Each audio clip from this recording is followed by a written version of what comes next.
wakuu wa imani Yoshua na Kalebu. Wakumbukeni viongozi wenu waliowaambia neno la Elohim. Fikiria matokeo ya njia yao ya kimaisha na uige imani yao. Je, unajua watu hawa 10: Shamua, Shafati, Igali, Palti, Gadieli, Gadi, Amieli, Sheturi, Nabiga na Gieliweli. Sifa yake ilijumuisha kutokuamini nguvu za Elohim na hivyo kuleta kifo cha kile cha kizazi kisima. Lakini labda umesikia kuhusu watu hawa wawili, Yoshua na Kalebu. Walisimama imara, waliamini ahadi za Elohim na waliishi kushuna zikitimizwa. Tunawezaje kuiga imani yao na kuamini kabisa kwamba Elohim anaweza kufanya yasiyowezekana kama wao walivyofanya? Imani ya Kalebu, kufanya yasiyowezekana yawezekane. 22. Imani katika matendo, wakipita mbele ya mwanga. Imani ya Yoshua, jinsi ya kupata imani. Imani ya Kalebu, kufanya yasiyowezekana yawezekani. Walakini ndugu zangu waliokwea pamoja nami waliyeyusha mioyo ya watu, lakini mimi nilimfuata Bwana Elohim wangu kabisa. Jina Kalebu linamaanisha mbwa, kama maisha yake yalivyoonyesha. Akupokea jina hilo kama neno la dharau, lakini kwa sababu ya uaminifu wake usiomyumba alikuwa mwaminifu, ambapo wengine hawakuwa waaminifu. Alibaki mwaminifu kwa Elohim, ambapo wengine waliangaza. Pale ambapo wapelelezi 10 waliona miti isiyowezekana kuteka na majizo yasiyowezekana kushinda, Kalebu aliona miti yakitekwa na majizo yaliliwa kama mkate. Pamoja na Yoshua mdogo kuliko yeye, alisimama imara kwa maoni yake hata wakati umati ulitaka wapiga kwa mawe. Mfano wake unatuhimiza kudumisha imani yetu thabiti kwa Elohim, ambaye anaweza kuwezesha kile kisichowezekana kwetu. Imani katika matendo. Sasa nipi nchi hii ya kilima ambayo Bwana aliahidi siku hiyo. Wewe mwenyewe ulisikia wakati huu kwamba Waanaki walikuwako huko na miti yao ilikuwa mikubwa na yenye mambora, lakini Bwana akisnaida nitawafuasa kama alivyosema. Kulingana na Kalebu mwenyewe, Musa alipoomba akaunti nilimrudisha ni ripoti kulingana na imani yangu. Nilimfuata Bwana Elohim wangu kwa moyo wote. Kwa sababu ya uaminifu wake, aliahidiwa kwamba atarithi mahali ambapo miguu yake ilikuwa imeweka mguu wakati wa ukaguzi. Kalebu alikuwa na umri wa miaka 40 alipotumwa kama mpelelezi. Baada ya miaka 5 ya ushindi, sasa alikuwa MC wa miaka 85. Mwili na akili yake bado vilikuwa na nguvu na mawazo yake bado yalikuwa sawa. Wakati ulikuwa umefika wa kudai ahadi na kuthibitisha kwamba maneno yake hayakuwa ya bure. Kwa msaada wa Elohim, alikuwa akienda kula majitu na kushinda miji yao. Kukabidhi mwengi, Kalebu akasema, nitamua miti yangu aksa mtu anayemshambulia na kuiteka Kiriath Seferi. Alipokuwa ameshinda sehemu ya eneo ambalo lilikuwa lake kwa mahaki, Kalebu alifikiria urithi ambao angeacha imioma tewa sawaki wangeendelea kumtegea Elohim kama alivyotemgenea kemea.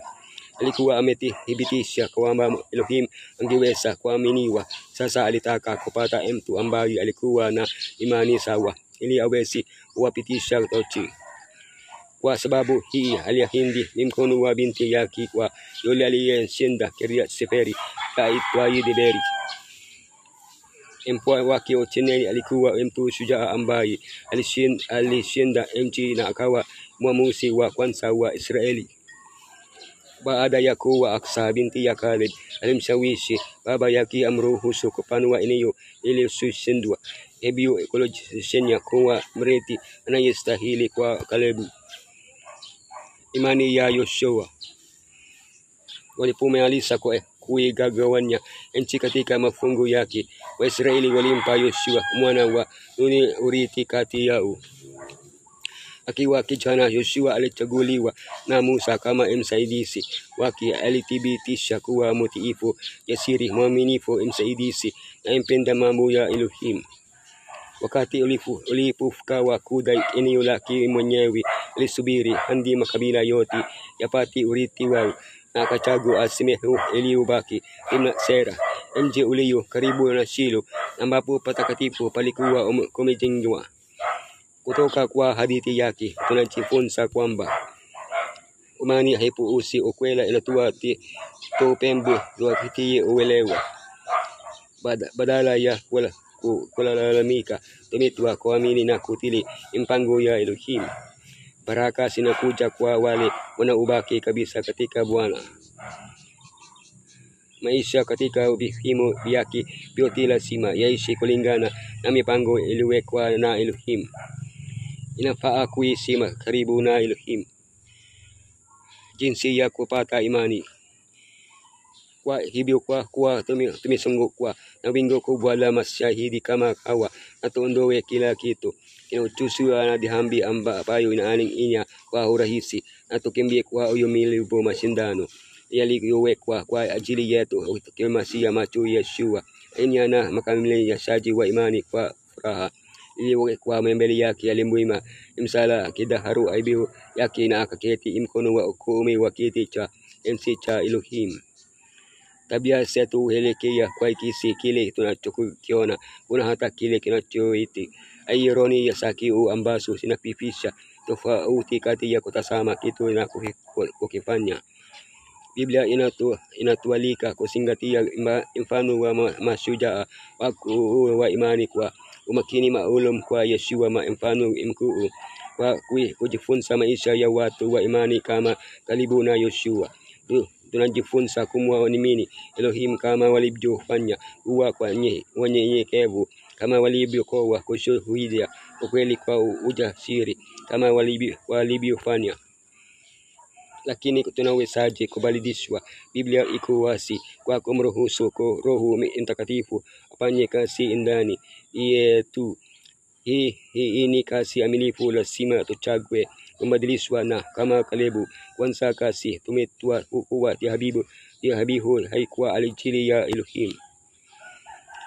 Leo unahitaji wanaume waaminifu kamili, wanaume wanaofutua wana kikamilifu, wanaume ambao hawapendi kunyamaza wakati unapaswa kusema, ambao ni wa kweli kama chuma kwa kanuni, ambao hawatafuti kufanya onyesho la kujifanya, lakini ambao hutembea kwa wenye unyenyekevu na Elohim, wenye subira, wenye fadhili, wenye wajibu, wenye adabu. Wanaelewa kwamba ya sayansi ya maombi ni kuonyesha imani na kuonyesha kazi ambazo sitamwambia utukufu wa Elohim na mema ya watu wake. Kumfuata Yeshua unahitaji uongofu wa moyo mote mwanzoni, na kurudia uongofu huu kila siku.